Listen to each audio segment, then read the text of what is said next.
Let's dive into the fascinating world of astrology and relationships, specifically exploring the challenging yet transformative dynamics of the Moon-Venus square. This aspect, often overlooked, can be a significant player in the romantic landscape, creating friction while simultaneously offering profound opportunities for growth. If you've ever felt a disconnect or a sense of unmet needs in a relationship, even when passion and attraction are present, this video is for you.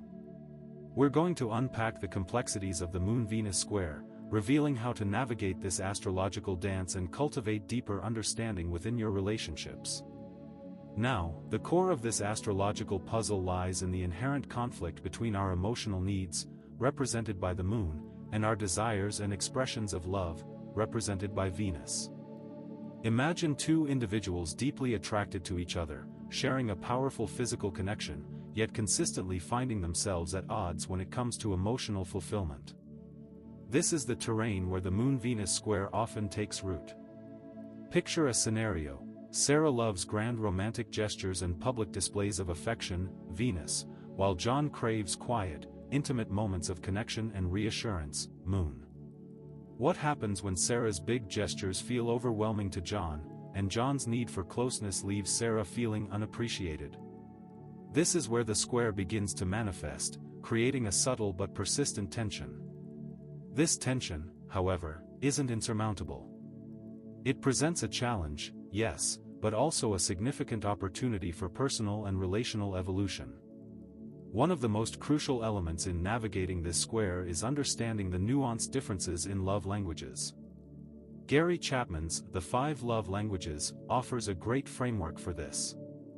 Is your partner's love language acts of service, quality time, words of affirmation, gifts, or physical touch? If your language of love is different than theirs, or if your Moon and Venus are speaking different languages, you'll begin to notice this square at play. Consider another example. Emily feels love through physical touch and words of affirmation, Venus, while Mark needs acts of service and quality time to feel loved, Moon.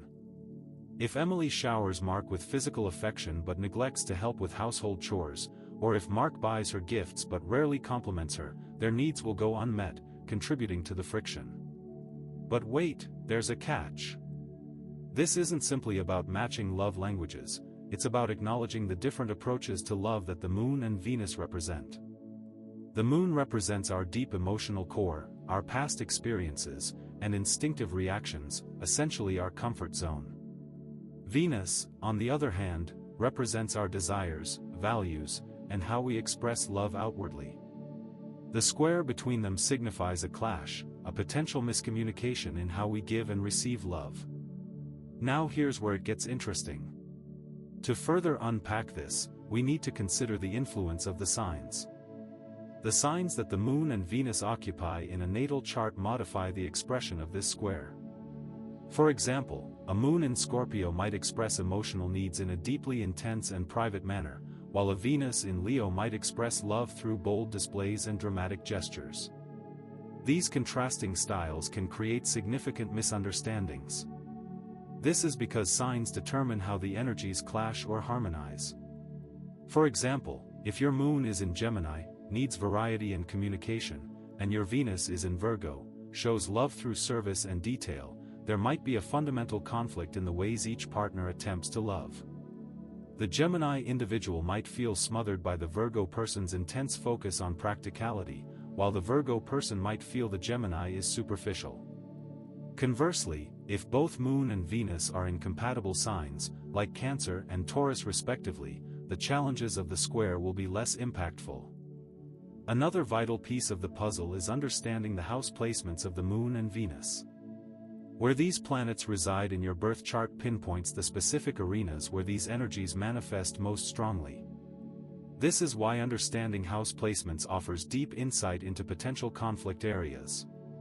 Think of it like this: if your Moon is in the 7th house of partnerships, while your Venus is in the 1st house of self, the tension might manifest as conflicting desires in your relationship.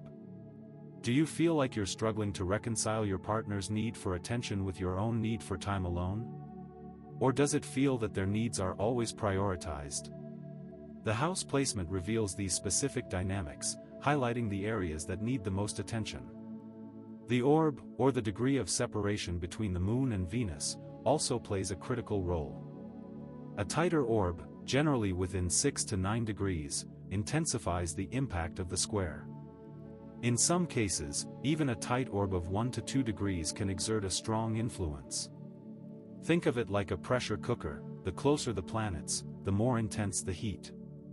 The tighter the orb, the more potent the emotional and relational challenges, and the more important open communication and understanding become. To visualize this, imagine two planets sitting in different rooms, but the rooms are very close together. The energy is still powerfully felt. This is what happens with a tighter orb: the impact is still profoundly felt. At the heart of this complex astrological dance lies the soul's journey. This aspect serves as a catalyst for evolving beyond limiting patterns and embracing new expressions of love. The Moon, representing past patterns, instinctive reactions, and habits, provides clues to the underlying causes. Venus, then, signifies our desires and values. A Moon-Venus square might reveal an unconscious pattern of seeking validation, while a Venus in a specific sign/house desires something completely opposite. So, how do you navigate this intricate astrological maze? The answer lies in conscious awareness and a willingness to work through the issues that arise. Open communication is crucial. Active listening and empathy are your best tools. Start by identifying the core issues and addressing the root causes. Each partner needs to understand their own needs and those of the other. Consider it like a dance: if one partner steps on the other's toes, a conversation is necessary to correct the movement. Specific strategies for each partner may be required. Consider outside support, such as therapy or coaching, to assist in navigating the complexities. Remember, this isn't a curse, but a call to evolution. Now, let's pose a few questions for you. Do you recognize any of these dynamics in your own relationships? Have you felt the tension of clashing needs and desires? How have you and your partner navigated these challenges? Let me know in the comments. And I'd love to hear if you've ever found a way to reframe these conflicts positively. Here's a little something I read: my partner and I used to fight constantly because of these differences. But when we finally understood our Moon and Venus signs, things got a lot better. Another viewer said, "This has been one of the most enlightening videos I've watched about relationships.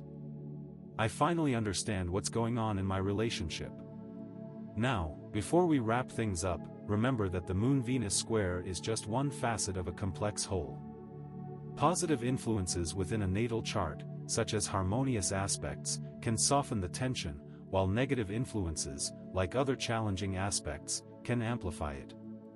Individual natal charts will always play a role. In conclusion, the Moon-Venus square doesn't have to be a relationship killer, but rather a catalyst for deeper understanding.